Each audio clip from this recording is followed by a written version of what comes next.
pour cet exemple, dans tous les exemples que je vais traiter, on va partir sur ce cas de figure. Donc une surface de drapage qui va être cette surface-là. Alors je vais la dessiner comme je la dessine traditionnellement, c'est-à-dire en vert.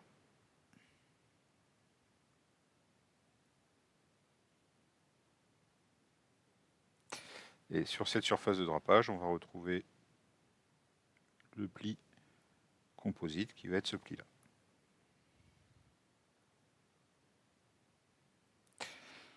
D'accord, on va retrouver différentes zones. Donc ici, un renfort de 25 plis. Ici, 9 plis. On va voir les codes suivantes. Ici, je veux au moins 800 mm.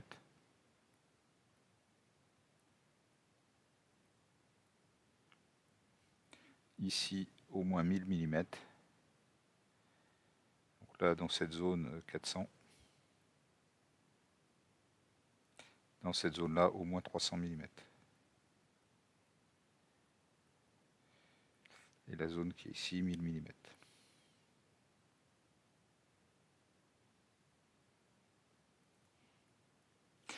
D'accord, donc voilà ce que je veux. La surface de drapage, donc c'est la surface verte. On va avoir un sens de drapage qui va être ce sens-là.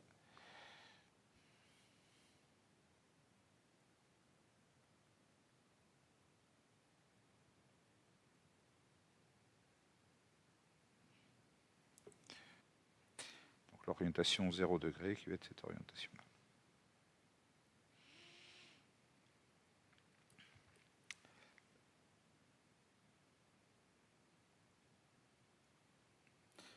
D'accord, donc voilà pour ce que je veux. Donc moi je vais utiliser d'abord le système des grilles.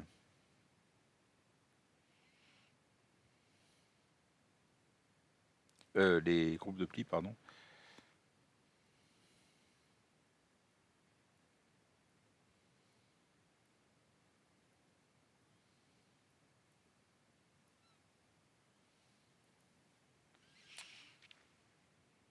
Donc ce qu'on va avoir, c'est qu'on va avoir une pièce qui est comme ceci.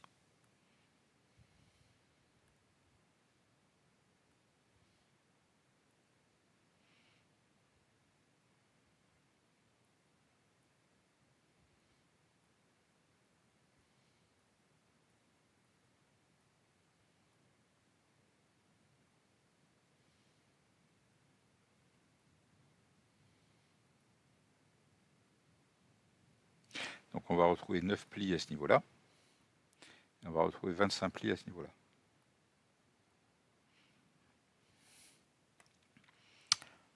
Donc il y a vous voyez qu'il y a une zone de transition ici brutale entre les 9 plis et les 25 plis.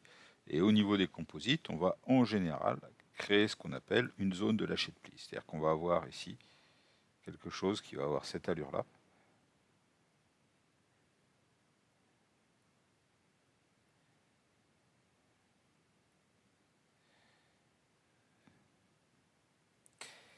Et qui va être comme ceci.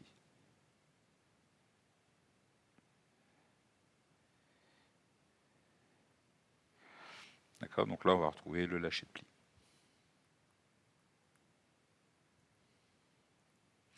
Alors c'est important de définir cette zone de lâcher de plis. Cette zone de lâcher de plis, elle va exister quelle que soit la technique qu'on va utiliser. C'est-à-dire que si jamais j'utilise les groupes de plis, ben, il faudra définir les zones de lâcher de plis. Si j'utilise les zones, il faudra définir les zones, ce qu'on appelle les zones de transition, donc qui vont correspondre à lâcher de plis. Et si j'utilise les grilles, je vais également retrouver mes zones de transition.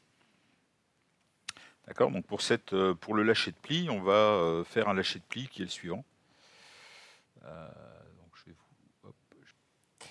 Donc moi, ce que je veux, c'est ceci. C'est-à-dire que la transition entre les 25 plis et les 9 plis doit se faire progressivement. D'accord, donc je vais définir un lâcher de plis de 10 mm. Autre chose en ce qui concerne l'échantillonnage, entre les 9 plis et les 25 plis, je dois avoir ceci.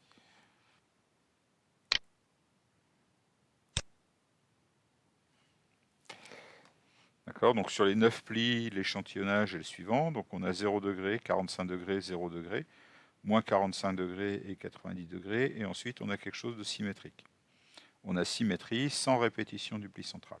Donc avec ce qu'on appelle un pivot dans 4 tiers. On va se retrouver avec 9 plis.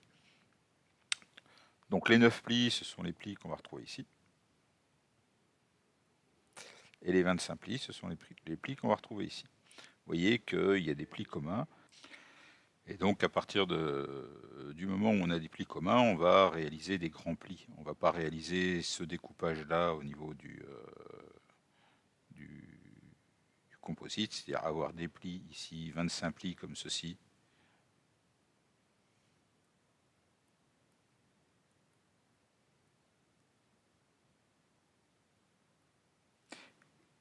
Plus 9 plis comme ceci.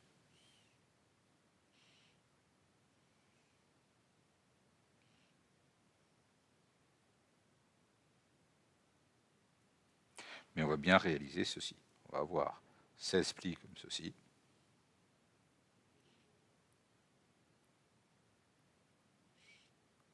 Plus 9 plis comme ceci.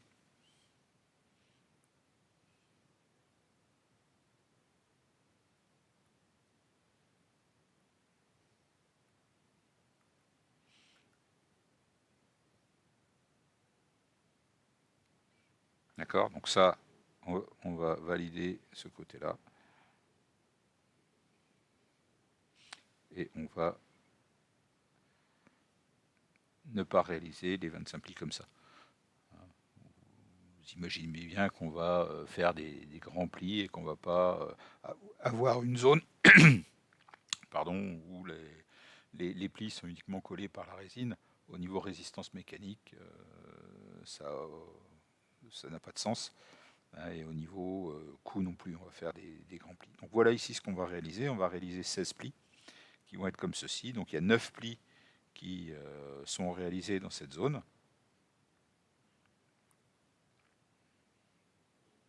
D'accord, et 16 plis qui vont être réalisés dans cette zone.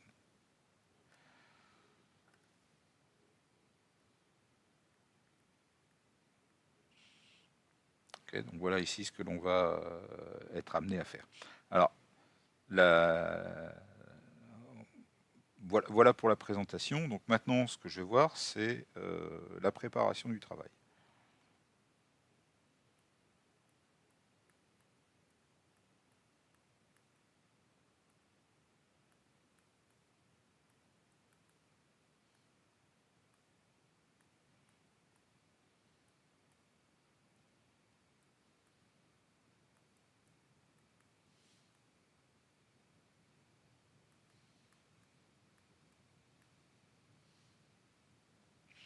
Alors ça, c'est extrêmement important. Donc dans le cas des groupes de plis.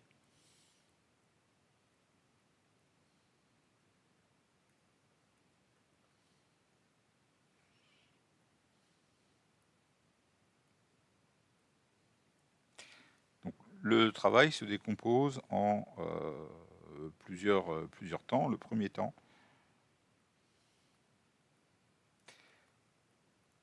c'est définir les plis.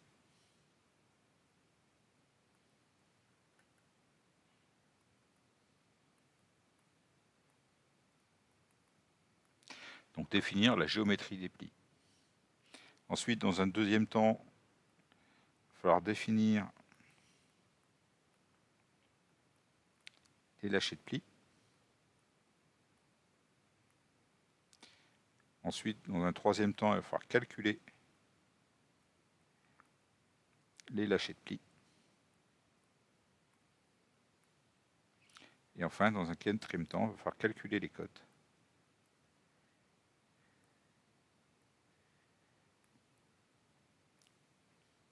Des plis. Donc ça, c'est super important de toujours réaliser ceci. Alors je vais prendre l'exemple sur le cas de figure qui m'intéresse. Donc, si je regarde, ce qui m'intéresse pour l'instant, c'est ceci. L'exemple que j'ai, c'est 25 plis ici, avec 9 plis ici.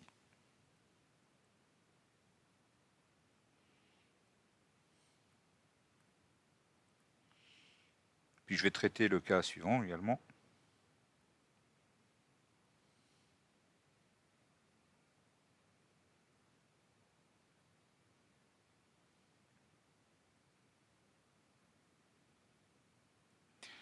Imaginez 25 plis, 17 plis et 9 plis. Et puis on va traiter le cas ici.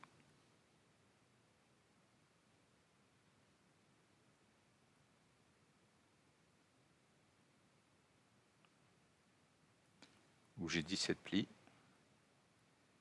25 plis et 9 plis. D'accord, donc voilà les cas de figure que je vais traiter. Donc je commence ici pour le 1, donc définir la géométrie des plis.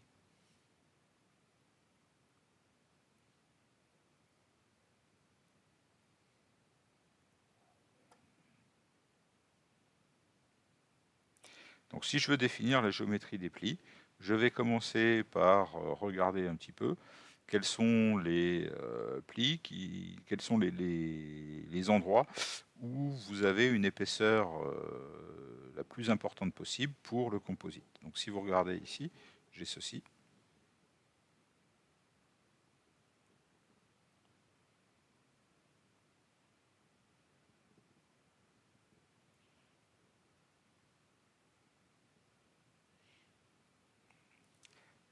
Et donc ensuite, vous avez ceci.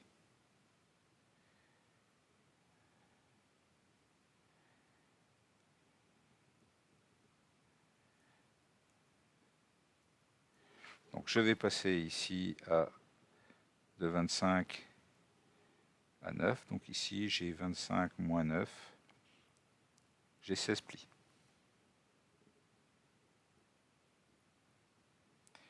Ici, j'ai 9 plis.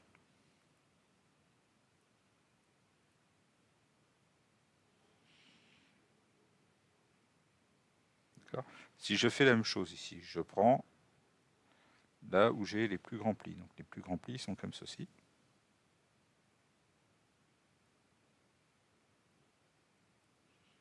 Là, j'ai 25 plis. Ensuite, les 17 plis, je vais avoir des plis qui vont être comme ceci.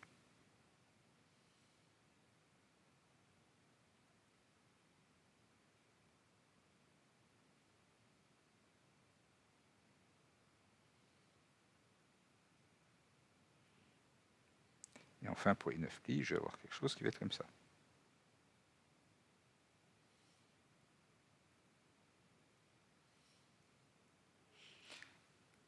Donc si je regarde ici, je vais passer de là à là, et ensuite je vais passer de là à là.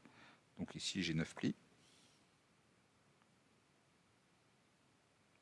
Ensuite, ici, je vais en avoir 17 moins 9. C'est-à-dire que je vais avoir 8 plis qui vont avoir cette forme. Et ensuite, j'en ai, décidément, j'insiste,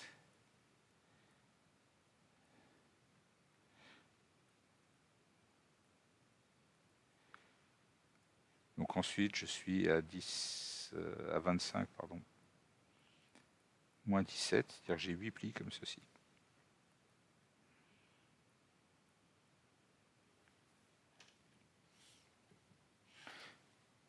Si je prends la dernière ici, j'ai ceci.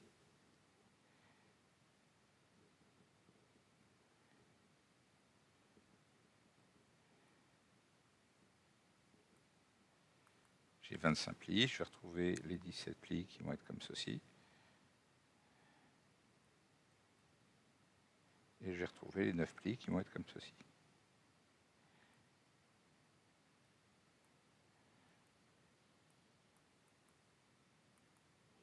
Donc même chose, je vais pouvoir regarder ici. Ici, je vais retrouver 9 plis. Ici, je vais retrouver 17 moins 9, 8 plis. Et ici, je vais retrouver 25 moins 17, c'est-à-dire que je vais retrouver ici 8 plis.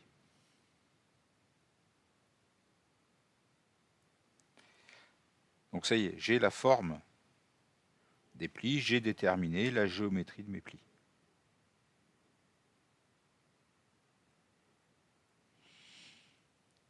Donc maintenant, va venir ici la détermination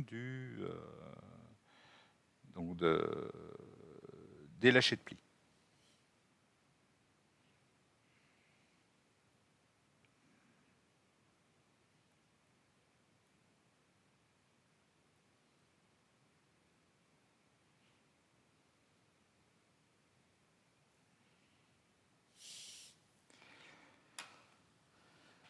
Donc le lâcher de plis,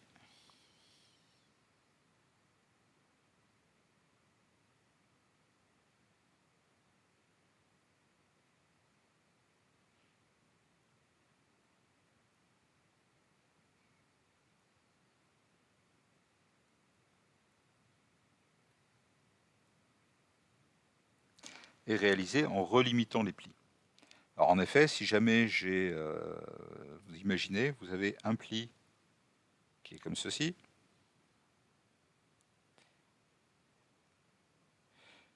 je vais prendre un pli qui va être comme ceci,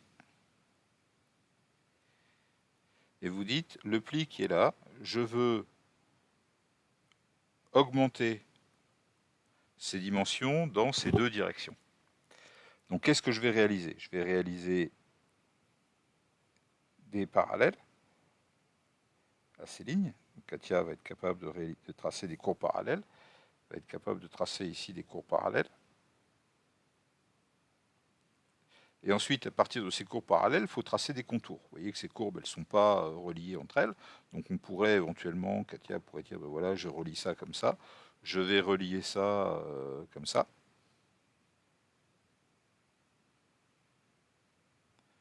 Avec un arrondi, je vais relier ça comme ça.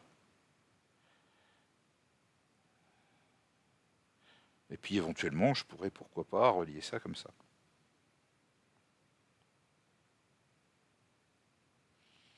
Donc globalement, ici, on ne sait pas trop. Vous voyez, il n'y a pas unicité de la solution. On ne sait pas ce qui se passe ici, dans cette zone. Donc, si je prends ceci, là.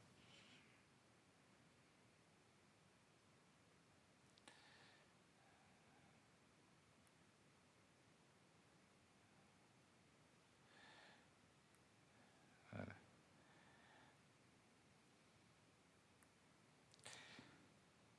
Donc là, on ne sait pas trop ce qui va se passer à ce niveau-là.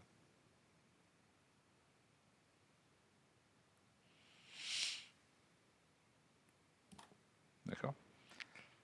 Imaginons maintenant qu'on décide de faire la même chose, de dire, ben voilà, les plis, je les relimite dans ce sens. Donc cette fois-ci, je ne vais pas agrandir mes plis, mais je vais les découper. Ben, regardez si jamais je trace des parallèles. Si je trace des parallèles ici, j'ai ceci.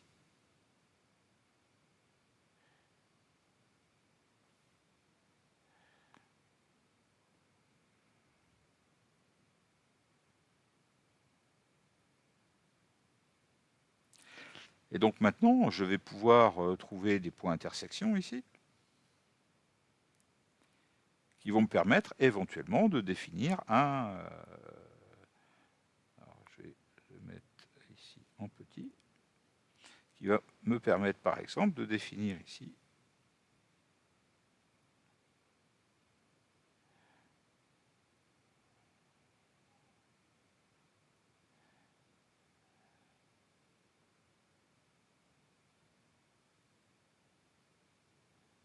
un pli. Et vous voyez qu'ici, j'ai pas de problème, j'ai unicité de la solution. Donc ma solution ici est unique. D'accord? Il n'y a pas d'ambiguïté. Donc c'est cette solution-là qui est utilisée dans Katia pour définir des lâchers de plis. Donc les lâchers de plis se fait en relimitant les plis.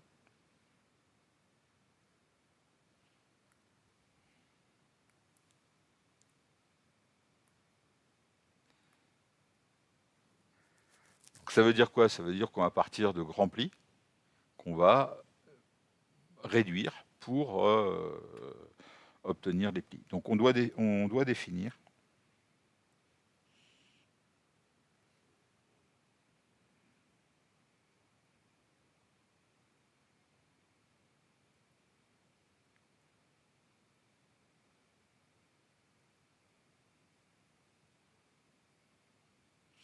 des plis de grande dimension qui seront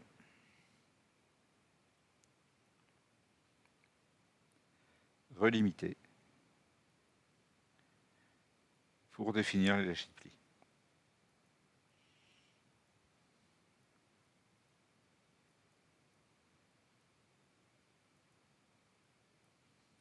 Alors on va chercher à définir justement ces lâchers de plis. Pour ça, je vais reprendre ce que j'ai ici.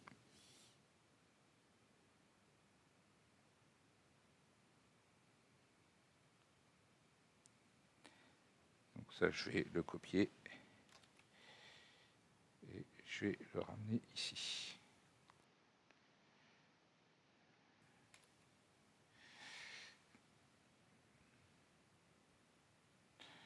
Voilà.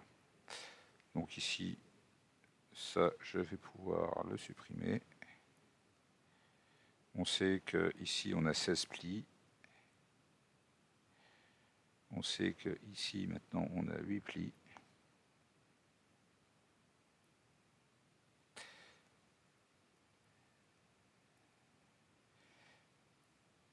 Et ici, on va se retrouver avec 9 plis. Même chose ici. Même chose ici. Même chose ici. Donc maintenant, comment vont être les lâchers de plis? Des lâchers de plis, je dois lâcher des plis entre les 16 plis qui sont ici pour le premier et les 9 plis. Donc mes plis, ils vont être lâchés comme ceci. Je dois relimiter des plis. Donc c'est sur ces plis-là qui vont être limités comme ceci.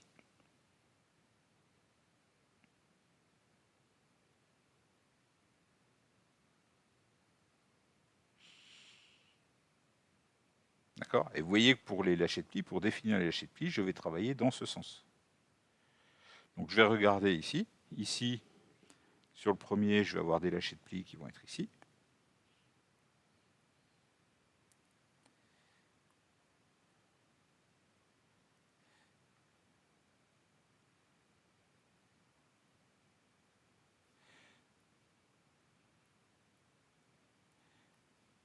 D'accord? Ensuite, je vais lâcher mes plis dans cette direction. Donc je vais avoir des lâchers de plis ici.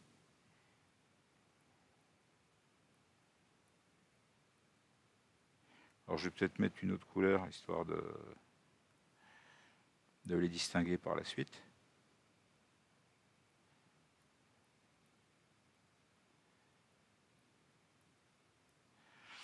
Et enfin ici, si je fais la même chose, j'ai des lâchers de plis qui vont se faire comme ceci.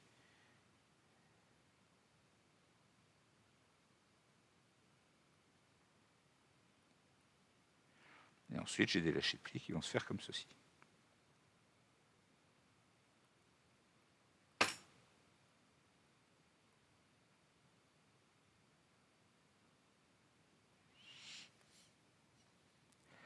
D'accord? Sur le dernier, c'est la surface complète, je n'ai pas de lâcher de plis, puisque je n'ai pas de lâcher de plis au bord de mon système. Donc voilà les lâchers de plis qu'il va falloir que je définisse. Donc si je regarde maintenant, donc là j'ai terminé la partie 2, j'ai défini ici mes lâchers de plis. Donc, les lâchers de plis ont été définis.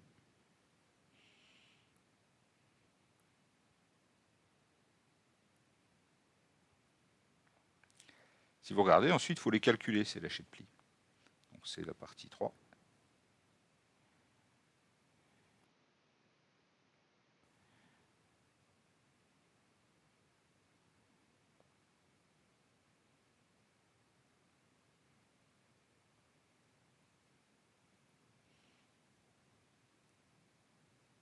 C'est le calcul des lâchers de plis. Donc si vous regardez ici, effectivement, regardez, je vais avoir à calculer la distance que j'ai là. Quelle distance je vais retrouver ici et là. Donc c'est ça le calcul des lâchers de plis, c'est la distance que j'ai là, la distance que j'ai ici, les distances que j'ai là.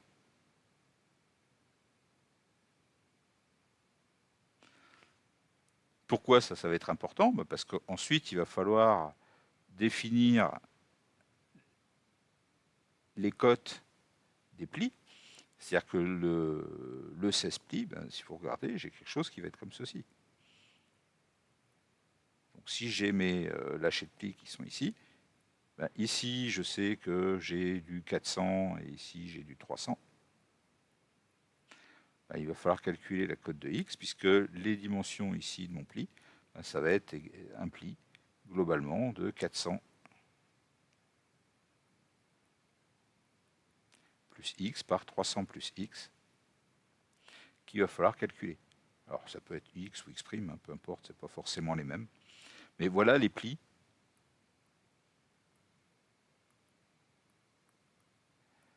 à créer dans CATIA.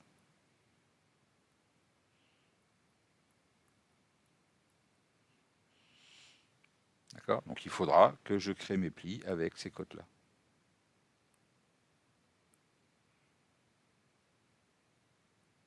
Donc ça, c'est extrêmement important de bien avoir ça en tête, puisque c'est ce qui va me permettre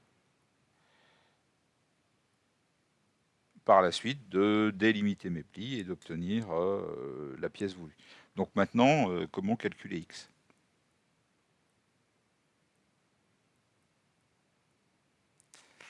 Pour calculer x, on va le calculer de la manière suivante.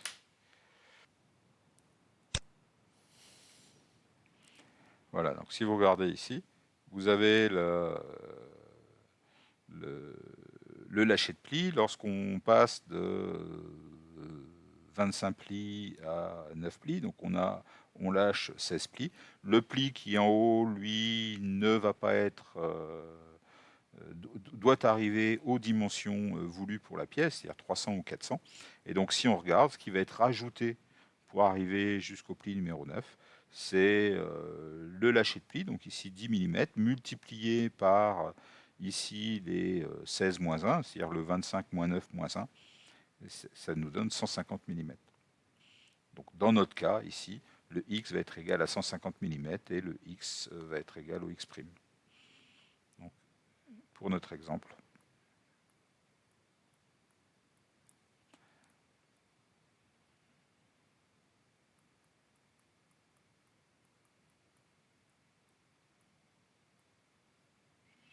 Donc maintenant, si je veux calculer les codes du pli, il va falloir que j'ai ici 550 mm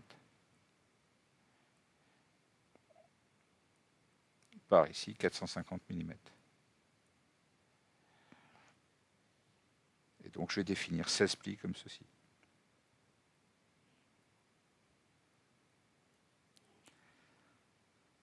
Et donc là, j'ai bien défini la partie numéro 4, donc qui est le calcul des codes du pli.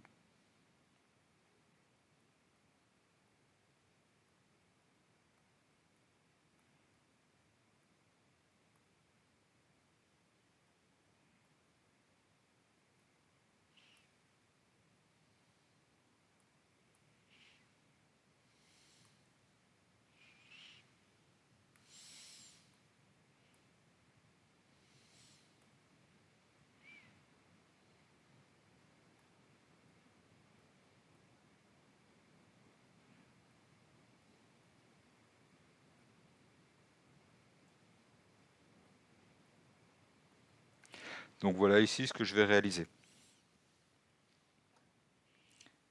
D'accord? Donc les lâchers de plis devant se faire dans cette zone-là.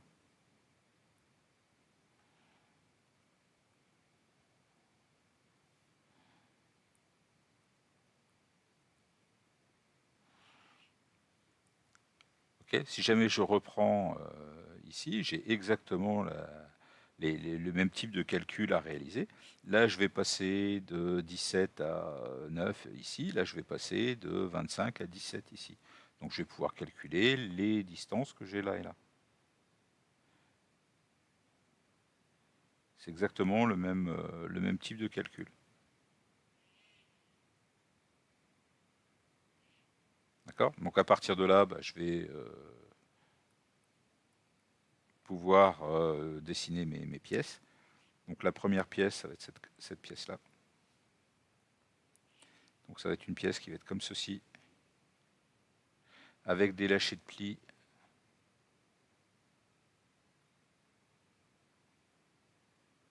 qui vont être comme ceci.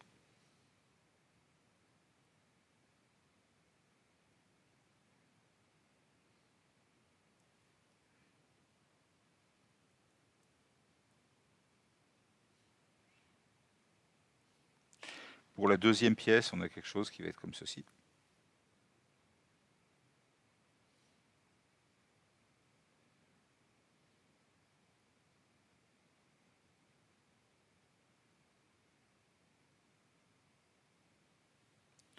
Donc avec un lâcher de pli qui va être comme ceci.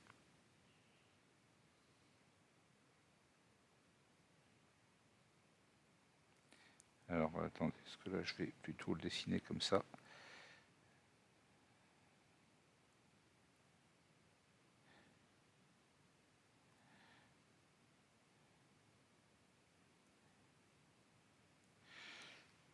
Hein, donc avec les 550 qui vont être ici, et les 450 qui vont être ici.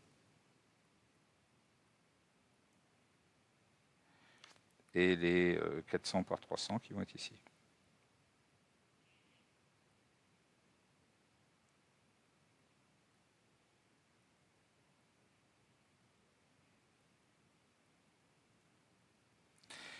D'accord. Donc ici, maintenant, si jamais je reprends le même principe, je vais avoir quelque chose qui va être comme ça.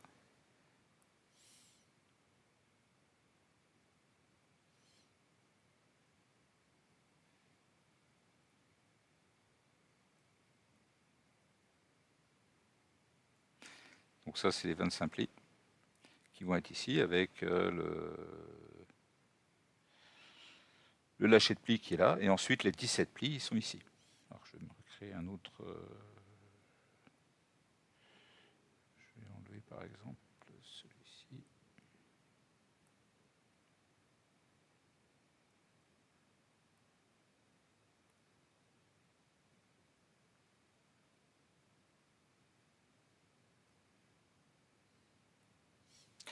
Donc, si jamais vous regardez ici, vous avez quelque chose qui est comme ça.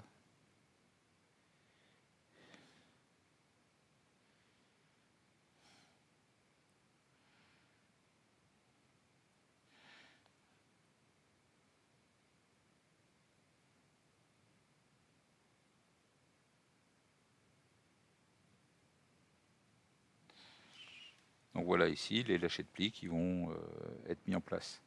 Si vous regardez enfin pour le dernier, donc ici avec 17 plis. Et ici on va retrouver les 9 plis. Si vous regardez enfin pour le troisième, on a quelque chose qui est comme ceci.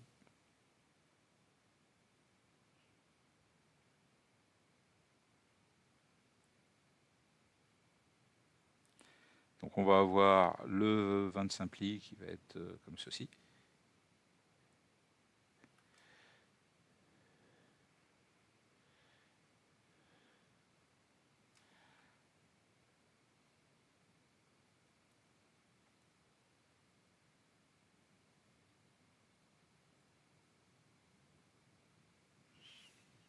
Donc voilà pour le 25. Et ensuite pour le 17, on va voir ceci.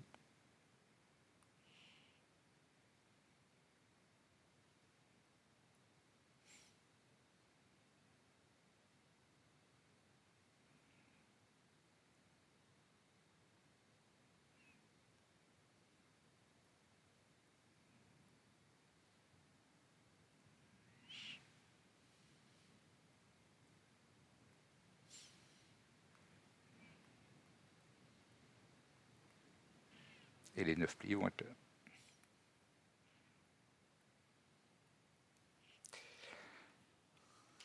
D'accord, donc en bleu, on va bien retrouver le passage de 25 à 17, et en violet, ici, on va retrouver le passage de 17 à 9.